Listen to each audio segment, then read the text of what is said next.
G'day, my name's Garth Markovski from Harcourts, the Property People. Today in Seller Tips Macarthur, I'm going to be talking to you about a statement that many agents make when they're presenting to potential sellers. And that is that your first offer is going to be your best offer. Unfortunately, this belief is actually trained into agents very early in their careers. These agents will have you believe that if you actually decline or reject the early offer, that you'll be at a great risk at selling for a lot less down the track in weeks or months to come. They believe this because these particular agents are working in what I refer to as a turnover framework. The turnover framework creates a working environment where the agent is expected to sell the property very quickly for a good price. However, their objective is not to achieve the highest and the best price. On the other hand, achieving highest and best price is certainly the amalgamation and result of an agent that's investing a lot of time, effort and strategy and financial dollars into the marketing of the property.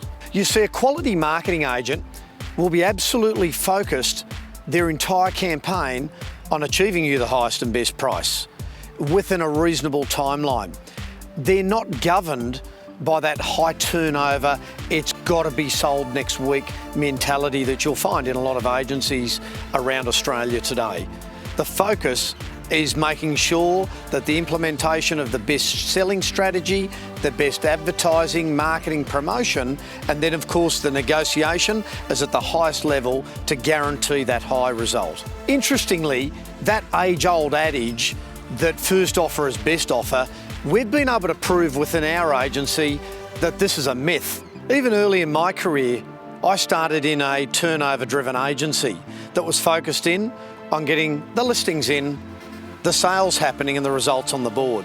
However, over the past decade, I've learned a very different skill set to real estate through utilising the auction method within our agency.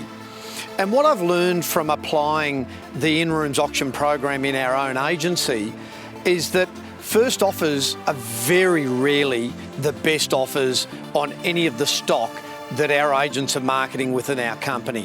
What I've learned is how we construct that highest and best price as the amalgamation of ensuring that that property has been for sale weeks 1, weeks 2 and weeks 3 and sometimes even week 4.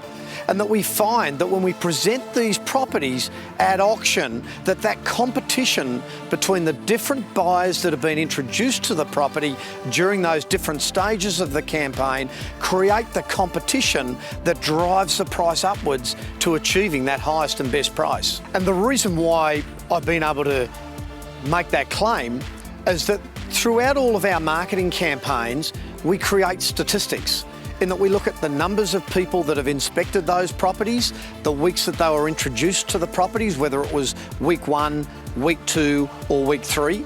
And then at the auction event, we're able to watch how the bidding unfolds. And that you soon learn when you start looking at this data and the information filtering through that really highest and best price is constructed. It's built and it's an amalgamation of what's happened week 1 to week 2 and week 3 and so on. And often, to get the highest and best price, we needed the week 1 buyer to attend the auction to bid, to push the bidder who actually bought the home who was introduced week 3. And what we've found as a result of analysing hundreds of auctions in our own company is that 80+% of the properties that we sell under auction conditions under the hammer are actually sold to buyers that were not introduced on week 1. These are the buyers that were introduced weeks 2 and week 3 that actually purchased at the event. So in summary, what's really important here today is that you understand that highest and best price is constructed. It just doesn't happen, it's not a fluke. If you go to market and sell week 1, you'll never know if you've achieved the highest and best price. You need to be able to ensure that buyers from weeks 1, 2 and 3 have all viewed your property and had the same opportunity to purchase. I'd certainly like to discuss this further with you. You'd be welcome to call me at our agency at Harcourts, the Property People in Campbelltown.